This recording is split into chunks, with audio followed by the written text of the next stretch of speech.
छिदन्ति तृणजालानि तुलसी मूलजानि तदेस्तां ब्रह्महत्यां छिदन्ति तत्क्षणाद्वरी। वर्णन किया गया है कि जो तुलसी के पत्तों में भगवान को भी आप तुलसी पत्र चढ़ाते हैं तो उसके टुकड़े टुकड़े ना करें। जो भक्ति भाव पूर्वक तुलसी की सेवा करते हैं उनको सभी तीर्थों में दर्शन करने का, नदियों में स्नान करने का फल प्राप्त हो जाता है। तत्पश्चात कहा कि ग्रीष्म काल में सुगंधित शीतल जल से तुलसी को सींच कर मनुष्य मुक्ति को प्राप्त होता है। जो तुलसी को चंद्रमा की चांदनी में छत्र का दान करता है सभी पाप छूट जाते हैं। जो व्यक्ति वैशाख मास के महीने में अखंड शीतल जल से तुलसी को सींचता है उसको नित्य अश्वमेध यज्ञ का फल प्राप्त होता है। जो नदियों का जल तुलसी में चढ़ाता है उसे स्वर्ग की प्राप्ति होती है और उसकी वंश वृद्धि नहीं रुकती। जो दूध और जल मिलाकर के तुलसी में चढ़ाते हैं उनके घर में कभी लक्ष्मी की कमी नहीं होती। ऐसा वर्णन किया गया है। इतनी बड़ी महिमा है। कदाचित तुलसीम दुग्धई सेचयद्यो नरोत्तम तस्वै स्मनि विपर से लक्ष्मीर्भवति निश्चला। रोज ना कर पाओ तो हर गुरुवार के दिन दूध में जल मिला करके तुलसी मैया की जड़ों में अर्घ दीजिए। आपके घर में धन की कमी नहीं होगी। शरीर की कंगाली दरिद्रता सगरी खत्म हो जाएगी। पैसा आकाश में से टपकेगा नहीं तो धन आने के साधन खुल जाएंगे। जहाँ रोड़ा लगा हुआ है, जहाँ व्यवधान है वो सब मुक्त हो जाएगा। कमाना तो खुद ही पड़ेगा क्योंकि पैसा टपकता नहीं है, पैसा कमाना पड़ता है, मेहनत करनी पड़ती है। लेकिन मेहनत कहाँ करें, जगह भी तो होनी चाहिए। तो उसके लिए मार्ग प्रशस्त हो जाएगा, मार्ग खुल जाएंगे। ये श्लोक फिर मेरा मन कर रहा है इसको बोलने के लिए, फिर मैं इसको बोल रहा हूँ। लिखा है गोमयी तुलसी मूले या कुर्यादुपलेपनम तस्मात् जनञ्च बेपर से तस्य पुण्य फलम श्रु। वर्णन है तुलसी के बारे में कहा गया है कि तुलसी को गोवेशर्भ्यसा, इसको आप गायों से, बच्चों से, जानवरों से इसको आप सुरक्षित कर लेते हैं तो स्वयं केशव अपना सुदर्शन चक्र लेकर के उस परिवार की रक्षा करते हैं।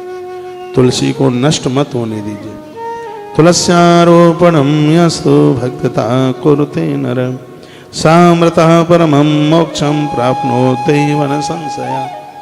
जो लोग अपने हाथों से तुलसी की माला बनाकर लोगों को पहनने के लिए वितरित करते हैं, जो अपने हाथ से तुलसी की माला बना करके पहनते हैं, सामृतः परमं मोक्षं प्राप्नोति वन संशया।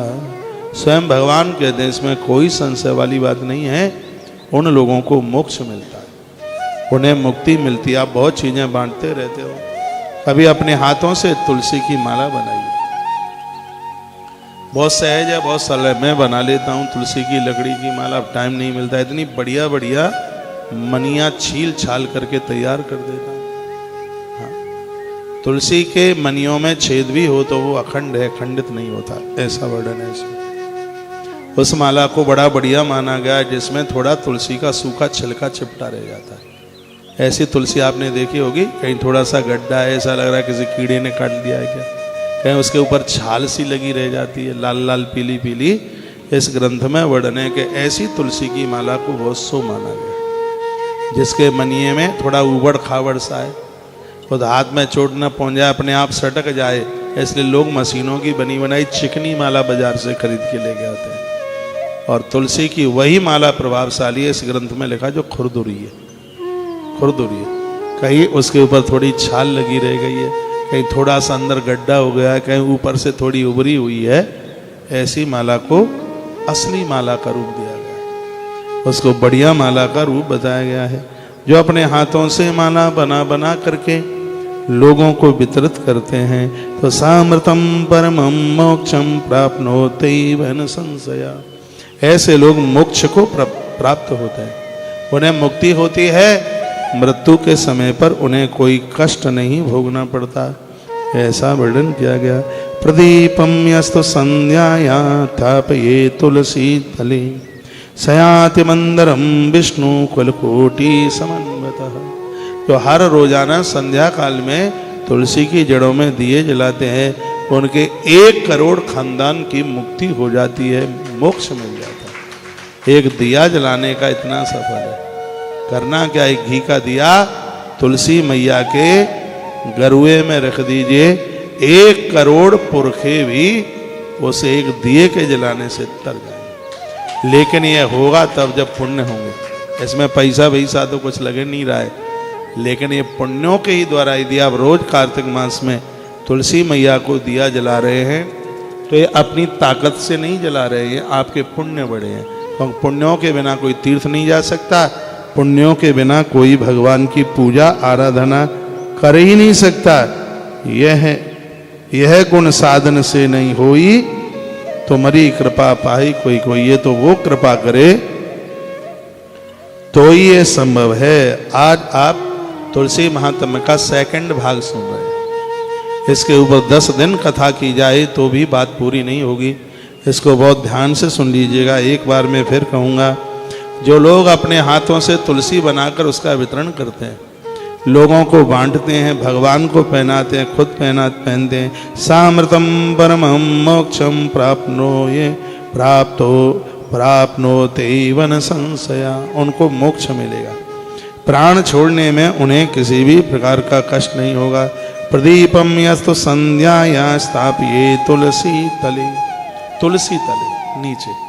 कभी कभी ऐसा होता है कि तुलसी रह गई है, नीचे है, और उसके ऊपर कोई, क्या बोलूं, कोई पत्थर की शिला है, वो तुलसी के नाम का दिया वहाँ जला देंगे, तुलसी के नाम का दिया खम्भे के ऊपर रख देंगे, तुलसी के नाम का दिया छत पर अटारी पर रख देंगे। तो यहाँ बड़ा सुंदर वर्णन किया गया है। तुलसी माँ के लिए आप दिया जलाते हैं तो तुलसी की हाइट के ऊपर वो दिया नहीं होना चाहिए।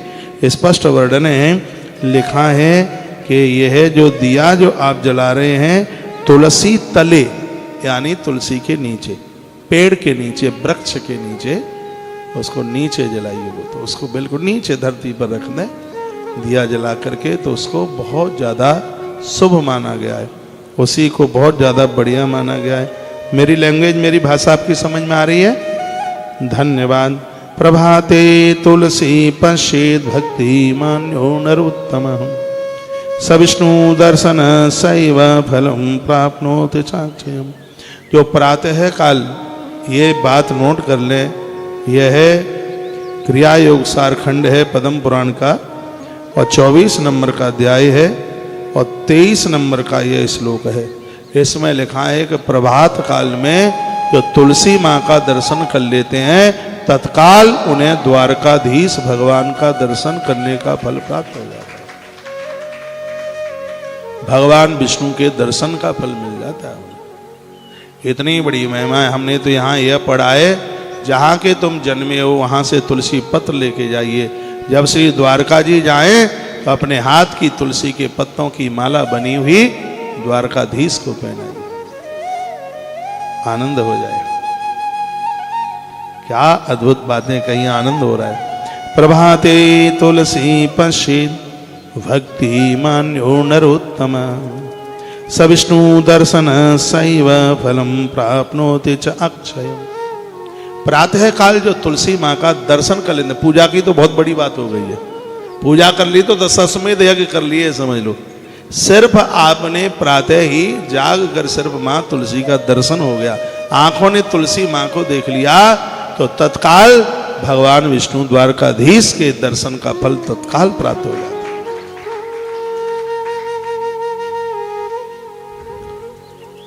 वर्णन तो यह है कि आपके गिलास में कोई पानी पीने को देता है, आपके कंठ में तुलसी है तो उस मनिये को गिलास से स्पर्श करा दो, पानी से स्पर्श करा दो, उसके बाद में उस जल को पीजिए, वह अमृत बन जाए। तुलसी के बिना तो आइए, तुलसी के बिना तो कोई जीवन ही नहीं है। तुलसी वृक्ष न जानिए गायन समझो ढोर, ब्राह्मण मनुजन होत हैं ये तीनों नंद किशोर। आचार्य जी बड़ी सुंदर बातें यहाँ लिखी है। प्रभाते तुलसी पस्ये भक्ति मान्यो नरोत्तम स विष्णु दर्शन सैव फलम प्राप्नोति च अक्षयम्। जो प्रातः काल माँ भगवती तुलसी का दर्शन कर लेता है उसे तत्काल भगवान नारायण के दर्शन का फल, द्वारकाधीश भगवान के दर्शन का फल प्राप्त हो जाए। प्रातः तुलसी का दर्शन कर लो, समझ लो कि आप द्वारका की यात्रा करके आ गए। इतनी बड़ी महिमा है। तुमने ठानी है कि हम तुलसी नहीं पहनेंगे और हमने ठानी है कि हम आपको तुलसी पहना के ही रहेंगे। अब कंपटीशन में कौन जीतेगा देखते हैं।